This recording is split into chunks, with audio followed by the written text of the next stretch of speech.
चला देगा,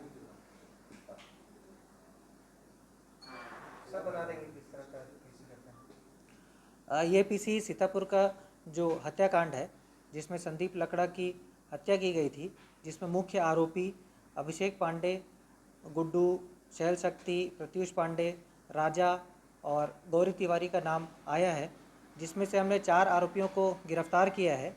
और इसके कुछ आरोपी जैसे अभिषेक पांडे और उसके कुछ साथी राजा और गौरी अभी भी हमारी गिरफ्त में नहीं आए हैं, जिसको पुलिस लगातार पतासाजी कर रही है। अलग अलग माध्यम से अभिषेक पांडे और उसके साथियों की जांच की जा रही है कि उनका लोकेशन लेकर हम उनको गिरफ्तार करें।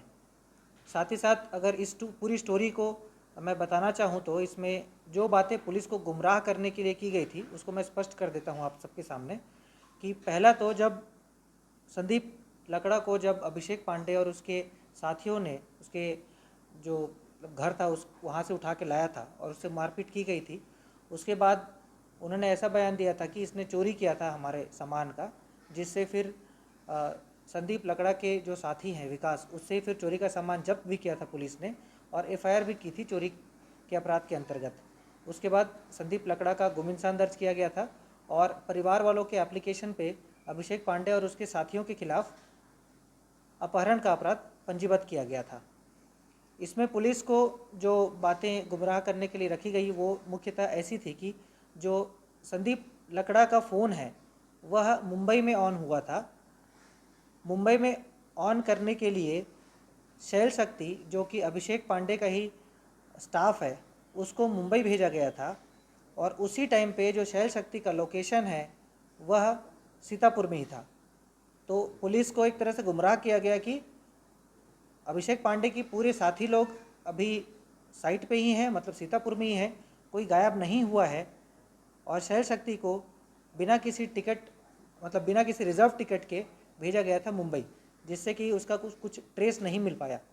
लेकिन जब पूछताछ की गई अच्छे से तो एक महत्वपूर्ण क्लू पुलिस के सामने आया कि शैल शक्ति के पिताजी ने पुलिस को ये बताया कि शैल शक्ति कुछ दिनों से फरार था, क्योंकि 8 तारीख लगभग घटना जब हुई थी, 8 तारीख को मृत्यु 8 जून को हुई थी, उसके कुछ दिन बाद 11 तारीख से शैल शक्ति 11 तारीख से लेकर 16 तारीख तक उसका कोई अता पता नहीं था, लेकिन उसका फ़ोन ऑन था, उसका फ़ोन का लोकेशन सीतापुर में था।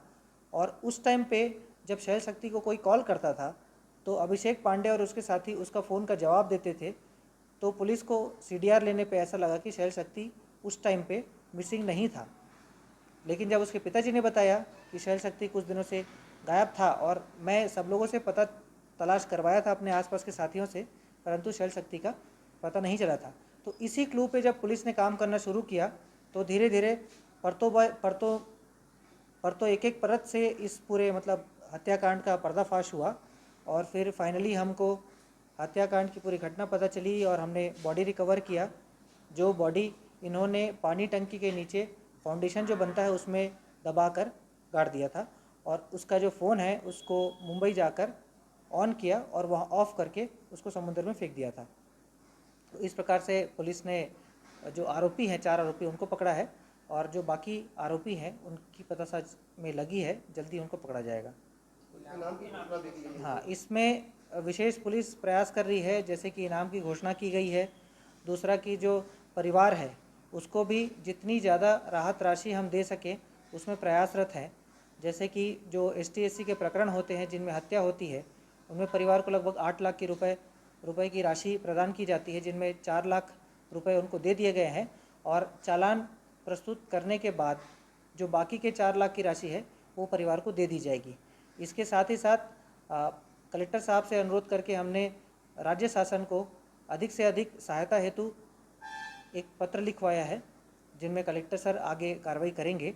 और साथ ही साथ कलेक्टर और प्रशासन के साथ मिलकर हम चाहेंगे कि जितनी ज़्यादा राहत राशि हम फैमिली को दे सकें उसके लिए हम प्रयास करेंगे। साथ ही साथ जो अभिषेक पांडे है उसके ऑफिस को सील किया गया है, उसके गोडाउन को सील किया गया है। जो JCB है जो यूज़ किया गया था उस समय लाश को दफनाने के लिए, उसको हम पता कर रहे हैं, उसको भी जल्द से जल्द जब्त किया जाएगा। उसके अलावा जो आरोपी 4 आरोपी जो गिरफ्त में हैं हमारे, जिनको अभी न्यायिक हिरासत में भेजा गया है, उनका हम पुलिस कस्टडी लेंगे, उनसे और पूछताछ करेंगे, जिससे कि जितने लोग इस पूरी हत्याकांड में शामिल है, जो आरोपी हैं, उनको पकड़ सकें और परिवार को न्याय दिला सकें। सौ नहीं दे रहे हैं परिजन, कहाँ है सौ, किस प्रकार सुधार दी जाएगी? अभी शव हॉस्पिटल के मॉर्चरी में रखा गया है, अंबिकापुर हॉस्पिटल के।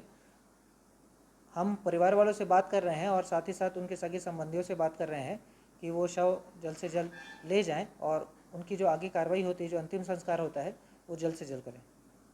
अच्छा, जो इनाम की राशि किसी के नाम पे है? अभी इनाम की राशि 10,000 रुपये रखी गई है, क्योंकि पुलिस अधीक्षक को एक अपराध में मैक्सिमम जो इनाम की राशि रख सकता है वो 10,000 रुपये है। तो इसी के लिए जो अभिषेक पांडे है और गौरी तिवारी, इनके ऊपर इनाम की राशि रखी गई है। जो भी इनाम मतलब जो भी इन आरोपियों की पता बताएगा पुलिस को, उनका नाम गुप्त रखा जाएगा और इनाम की राशि के साथ ही साथ उनमें जो संपर्क सूत्र हैं, जिनसे संपर्क कर सकते हैं, उसको भी रखा गया है, जैसे कि नगर पुलिस अधीक्षक, एडिशनल एसपी और टीआई, सभी का नाम और नंबर उसमें दिया गया है। अभी इनाम की राशि 10,000 रुपये रखी गई है, क्योंकि पुलिस अधीक्षक को एक अपराध में मैक्सिमम जो इनाम की राशि रख सकता है वो 10,000 रुपये है। तो इसी के लिए जो अभिषेक पांडे है और गौरी तिवारी, इनके ऊपर इनाम की राशि रखी गई है। जो भी इनाम जो भी इन आरोपियों की पता बताएगा पुलिस को, उनका नाम गुप्त रखा जाएगा और इनाम की राशि के साथ ही साथ उनमें जो संपर्क सूत्र हैं, जिनसे संपर्क कर सकते हैं, उसको भी रखा गया है, जैसे कि नगर पुलिस अधीक्षक, एडिशनल एसपी और टीआई, सभी का नाम और नंबर उसमें दिया गया है।